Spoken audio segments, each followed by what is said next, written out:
How do you? Hey, what's going on, everybody? It's your boy E. Glaze, and I get a chance to spin with this lady, Nicki Collen. Coach, let's just start. This year, how would you explain it? How would I explain it? I would say that we just didn't meet expectations. It's kind of if you want to boil it down to simple things, we didn't make shots. We're getting ready to set a record for most unguarded misses in a WNBA season, which, it's not me taking a shot. We created a lot of good shots. We didn't make shots. We didn't have, a single player that returned from 2018 have a better statistical season this year in 2019. So, it's a reflection of how our games finished up. That, a year ago we were 18-0 when we led going into the fourth, and this year I think it's more like 4-14. And a lot of that is we put ourselves in position to be there at the end, especially in the second half of the season, but didn't make the shots to finish, didn't get the defensive stops. So we've got to get better into 2020. I've been asked this question a lot. The shots are there. How do you explain? I can't explain it. Yeah, I can't explain it. People like you. The shots are there. They're open shots, but they're just not falling. Right.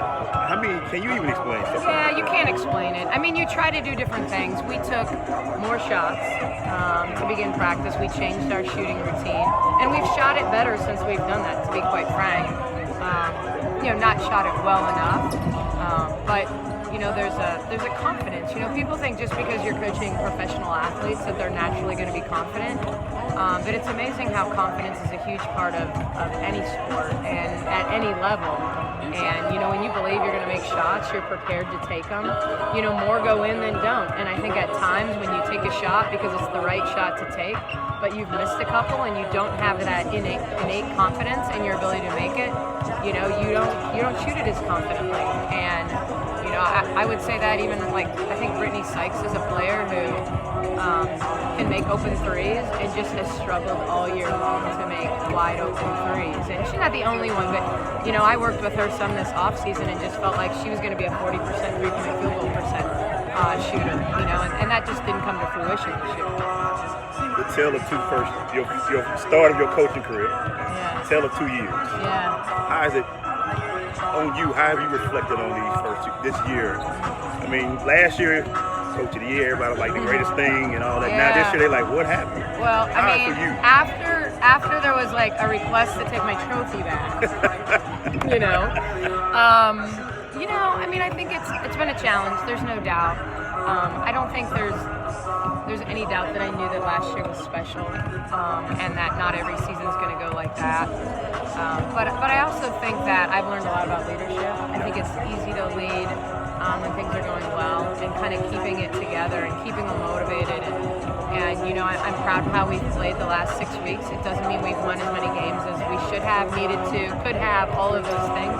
But we haven't quit. Right. We can lose 5 in a row and we'll still lead going into the fourth and the sixth one. And so, I think we've kept it together. I think as a staff, my staff's continued to grind every day. I don't think we've had locker room issues, so we haven't had that situation where there's no doubt, when you have a season like this year, there's that feeling of, okay, we have 6 more days, and everybody feels that a little bit because you want to regroup. You want to turn around and say, okay, we're not going to let this happen next year. But it'll still be hard for me to see these guys go just because, I still believe in it. And that's what's so special about this team to me. You can still be the Las Vegas. Yeah. And what I'm saying? And like you say, every game you're in, it's not like I say, well, hey, they got blowed out again. It was going into the fourth every time. Yeah. That has to say something about this team, even in downtime, that you can still keep and fight every game. Yeah, we keep finding a way, and it's different people. And, we haven't, when you think about some of our stats and our inability to make shots, to even be in some of the games we're in, is a testament to my staff and how hard they're preparing them in terms of game plans and doing things the right way. And, we've set good screens the second half of the season, and, we just, we're second in the league in on the bad side of making shots within 5 feet. We're getting shots at the rim and not finishing. We get open threes and we don't finish. And in the analytical world we live in, you got to make layups and threes to finish in the top third of this league. And and Washington's just a perfect testament to a team that shoots layups and threes and just does it really, really well. Let's end with positivity. Okay. What can you take away from this season, positive-wise? Well, I think it's growth for me, personal growth. What works, what doesn't work. Learning to, in some ways, keep finding myself, even when you're competitive and things aren't going your way. To find a way to be in it together and not have it be us against them. I'm creating great shots for you. You guys got to make them. You can't do that as a coach. We're in it together. I'm always thinking to myself, how can I create better opportunities?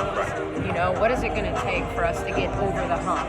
And continuing to find a way to grind, coach, and outwork people. So I'll take that to some degree, like the growth I had personally. And then I think it's a where are we at in our franchise history and where are we going? And we have to start to ask those questions, When you look at, as simple as it sounds, when you look at the Vegas game, for instance, our average starting lineup, their draft spot was 9.8. Vegas's was 1.8. Right.